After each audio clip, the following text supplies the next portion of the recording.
আসসালামু আলাইকুম, সবাইকে স্বাগত জানাচ্ছি এখনকার আন্তর্জাতিক সংবাদে। প্রথমে এই সংবাদ শিরোনাম। শুরুতেই থাকছে বাহরাইনে অ্যামাজনের ডেটা সেন্টার ধ্বংসের দাবি ইরানের। বাহরাইনে অবস্থিত মার্কিন বাণিজ্যিক প্রতিষ্ঠান অ্যামাজনের কেন্দ্রীয় ডেটা অবকাঠামো লক্ষ্য করে হামলা চালিয়ে তা ধ্বংস করবার দাবি করেছে ইরানের ইসলামী বিপ্লবী গার্ড কোর। এবারে জানাবো ইরানে আবারও যুক্তরাষ্ট্রের হামলা, একাধিক বিস্ফোরণ। টানা দশম রাতের মতো ইরানে হামলা চালিয়েছে যুক্তরাষ্ট্র। আর এই হামলার মধ্যেই দেশটির বিভিন্ন এলাকায় বিস্ফোরণের খবর পাওয়া গেছে। একই সময় কুয়েতে মার্কিন সামরিক ঘাঁটি লক্ষ্য করে ক্ষেপণাস্ত্র হামলার দাবি করেছে ইরানের Islamic revolutionary guard corps IRGC. পাশাপাশি হরমুজ প্রণালীতে তেলবাহী জাহাজে হামলা এবং ইয়েমেনের হুতিদের নতুন অবরোধ ঘোষণায় মধ্যপ্রাচ্যে উত্তেজনা আরও বেড়েছে। জানাবো কুয়েতে ব্যাপক হামলা ইরানের, মার্কিন রাডার এবং ঘাঁটি ধ্বংসের দাবি। কুয়েতে যুক্তরাষ্ট্রের একাধিক সামরিক স্থাপনায় হামলা চালানোর দাবি করেছে ইরানের Islamic revolutionary guard corps IRGC. তাদের দাবি, রাডার, ক্ষেপণাস্ত্র প্রতিরক্ষা ব্যবস্থা, ড্রোন হ্যাঙ্গার সহ বিভিন্ন সামরিক অবকাঠামো লক্ষ্য করে চালানো এসব হামলায় ব্যাপক ক্ষয়ক্ষতি হয়েছে। এদিকে নাতানজে পাহাড়ের গভীরে ইউরেনিয়াম সমৃদ্ধকরণে ব্যবহৃত হাজারো সেন্ট্রিফিউজ সরিয়েছে ইরান। ইরানের পারমাণবিক কর্মসূচি সচল রাখতে দেশটির ইউরেনিয়াম সমৃদ্ধকরণে ব্যবহৃত হাজার হাজার সেন্ট্রিফিউজ নাতানজের পিক্যাক্স মাউন্টের গভীরে ভূগর্ভস্থ স্থাপনায় সরিয়ে নিয়েছে বলে দাবি করেছে জেরুজালেম পোস্ট। এবারে থাকছে দিল্লিতে ব্যারিকেড ভেঙে সংসদের দোরগোড়ায় বিক্ষোভকারীরা, বেসামাল পুলিশ। ভারতের রাজধানী দিল্লির যন্তর মন্তরে হাজার হাজার বিক্ষোভকারীর হঠাৎ উপস্থিতি এবং অভিযানে চরম দিশেহারা হয়ে পড়েছিল দিল্লি পুলিশ এবং নিরাপত্তা সংস্থা।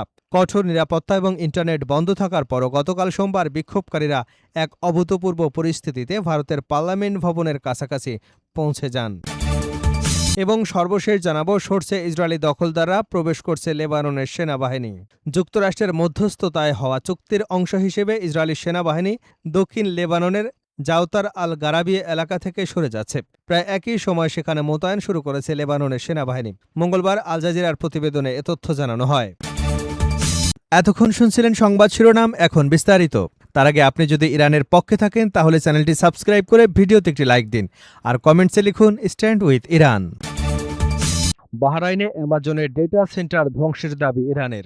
বাহরাইনে অবস্থিত মার্কিন বাণিজ্যিক প্রতিষ্ঠান অ্যামাজনের কেন্দ্রীয় ডেটা অবকাঠামো লক্ষ্য করে হামলা চালিয়ে তা ধ্বংস করবার দাবি করেছে ইরানের ইসলামী বিপ্লবী গার্ড কোর আইআরজিসি। ইরানের আধা সামরিক বার্তা সংস্থা তাসনিমের বরাতে প্রকাশিত আল জাজিরার এক প্রতিবেদনে এ তথ্য জানানো হয়েছে। আইআরজিসির এক বিবৃতিতে বলা হয়, তাদের মহাকাশ বাহিনী একাধিক ক্রুজ ক্ষেপণাস্ত্র ব্যবহার করে অ্যামাজনের কেন্দ্রীয় ডেটা অবকাঠামো ধ্বংস করে দিয়েছে। বিবৃতিতে আরও জানানো হয়, সম্প্রতি ইরানের দারখোবিন এলাকার বেসামরিক অবকাঠামোতে যুক্তরাষ্ট্রের চালানো হামলার জবাবেই এ হামলা চালানো হয়েছে। তবে এই হামলার দাবির সত্যতা স্বাধীনভাবে যাচাই করা সম্ভব হয়নি। এছাড়া ঘটনার বিষয়ে অ্যামাজন বা বাহরাইন কর্তৃপক্ষের তরফ থেকে তাৎক্ষণিক কোনো বক্তব্য পাওয়া যায়নি। ইরানে আবারও যুক্তরাষ্ট্রের হামলা, একাধিক বিস্ফোরণ। টানা দশম রাতের মতো ইরানে হামলা চালিয়েছে যুক্তরাষ্ট্র। আর এই হামলার মধ্যেই দেশটির বিভিন্ন এলাকায় বিস্ফোরণের খবর পাওয়া গেছে। একই সময় কুয়েতে মার্কিন সামরিক ঘাঁটি লক্ষ্য করে ক্ষেপণাস্ত্র হামলার দাবি করেছে ইরানের Islamic revolutionary guard corps IRGC. পাশাপাশি হরমুজ প্রণালীতে তেলবাহী জাহাজে হামলা এবং ইয়েমেনের হুতিদের নতুন অবরোধ ঘোষণায় মধ্যপ্রাচ্যে উত্তেজনা আরও বেড়েছে। পৃথক প্রতিবেদনে বার্তা সংস্থা আনাদুলু জানিয়েছে, সোমবার দক্ষিণ ইরানের হরমুজগান প্রদেশের সিরিক শহরের কাছে কয়েকটি বিস্ফোরণের শব্দ শোনা গেছে। ইরানের আধা সামরিক বার্তা সংস্থা ফার্স নিউজ এজেন্সি জানিয়েছে, প্রদেশটির পূর্বাঞ্চলে এসব বিস্ফোরণের শব্দ শোনা গেলেও ঠিক কোথায় বিস্ফোরণ ঘটেছে তা তাৎক্ষণিকভাবে নিশ্চিত হওয়া যায়নি। সংস্থাটি আরও জানায়, স্থানীয় সূত্রগুলো এর আগে সমুদ্রের দিক থেকে বিস্ফোরণের শব্দ শোনার কথা জানিয়েছিল। বিস্ফোরণের কারণ, হতাহত বা ক্ষয়ক্ষতির বিষয়ে তাৎক্ষণিকভাবে কোনো সরকারি বক্তব্য পাওয়া যায়নি। এদিকে ইসলামিক রেভলিউশনারি গার্ড কর্পস দাবি করেছে, কুয়েতের ক্যাম্প আরিফজানে মোতায়েন থাকা যুক্তরাষ্ট্রের হিমার্স ক্ষেপণাস্ত্র ব্যবস্থা লক্ষ্য করে তারা ভূমি থেকে ভূমিতে নিক্ষেপণযোগ্য ক্ষেপণাস্ত্র ছুড়েছে। এর আগে সোমবার হরমুজ প্রণালীতে গ্রিসের মালিকানাধীন দুটি তেলবাহী ট্যাঙ্কারে হামলার ঘটনা ঘটে। অন্যদিকে জাহাজে হামলার ঘটনা পর্যবেক্ষণকারী সংস্থা যুক্তরাজ্য মেরিটাইম ট্রেড অপারেশন জানিয়েছে, ওমানের বন্দর নগরী হিমা উপকূলের কাছেও আরেকটি ট্যাঙ্কারে হামলা হয়েছে। আল জাজিরা বলেছে, সর্বশেষ হামলা শুরুর কিছুক্ষণ আগে মার্কিন প্রেসিডেন্ট ডোনাল্ড ট্রাম্প সামাজিক যোগাযোগ মাধ্যমে সতর্ক করে বলেন, মার্কিন সেনা সদস্যদের উপর ইরানের যে কোনো হামলার জবাব বহুগুণ বেশি শক্তি দিয়ে দেওয়া হবে। মূলত গত শুক্রবারে জর্ডানে একটি সামরিক স্থাপনায় ইরানের ক্ষেপণাস্ত্র হামলায় 2 মার্কিন সেনা নিহত হন এবং আরেকজন নিখোঁজ হন। একই সময় উত্তর ইরাকে আরও 1 মার্কিন সেনা সদস্য নিহত হন। ট্রাম্প আরও বলেন, হরমুজ প্রণালীতে বাণিজ্যিক জাহাজে ইরানের হামলা অব্যাহত থাকলে যুক্তরাষ্ট্র আরও কঠোর জবাব দেবে। এদিকে ইয়েমেনের ইরান সমর্থিত হুতি গোষ্ঠী সৌদি আরবের বিভিন্ন অবরোধ ঘোষণা করেছে। এতে মধ্যপ্রাচ্যের উত্তেজনা আরও বেড়েছে। একই সময়ে 4 বছর ধরে তুলনামূলক শান্ত থাকা ইয়েমেন সংঘাত আবারও নতুন করে শুরু হবার পাশাপাশি লোহিত সাগরে নৌপথ হুমকির মুখে পড়তে পারে বলেও আশঙ্কা তৈরি হয়েছে। কুয়েতে ব্যাপক হামলা ইরানের, মার্কিন রাডার ও ঘাঁটি ধ্বংসের দাবি। কুয়েতে যুক্তরাষ্ট্রের একাধিক সামরিক স্থাপনায় হামলা চালানোর দাবি করেছে ইরানের Islamic revolutionary guard corps IRGC ও দেশটির সেনাবাহিনী। তাদের দাবি, রাডার, ক্ষেপণাস্ত্র প্রতিরক্ষা ব্যবস্থা, ড্রোন হ্যাঙ্গার সহ বিভিন্ন সামরিক অবকাঠামো লক্ষ্য করে চালানো এসব হামলায় ব্যাপক ক্ষয়ক্ষতি হয়েছে। সংবাদ মাধ্যম আল জাজিরা বলছে, কুয়েতে যুক্তরাষ্ট্রের একাধিক সামরিক স্থাপনায় হামলা চালিয়ে সেগুলো ধ্বংস করবার দাবি করেছে আইআরজিসি। আধা সরকারি বার্তা সংস্থা তাসনিম নিউজ এজেন্সি প্রকাশিত এক বিবৃতিতে আইআরজিসি জানিয়েছে, কুয়েতে যুক্তরাষ্ট্রের একটি দূরপাল্লা রাডার কেন্দ্র, একটি টেলিযোগাযোগ কেন্দ্র, স্যাটেলাইট সিগন্যাল গ্রহণ ব্যবস্থা এবং ক্ষেপণাস্ত্র প্রতিরক্ষা রাডার লক্ষ্য করে হামলা চালানো হয়েছে। আইআরজিসি আরও দাবি করেছে, আলী আল সালেম বিমানঘাঁটির একটি MQ-9 ড্রোন হ্যাঙ্গারেও হামলা চালানো হয়েছে। এতে কয়েকটি ড্রোন ধ্বংস করা হয়েছে অথবা গুরুতর ক্ষতিগ্রস্ত হয়েছে।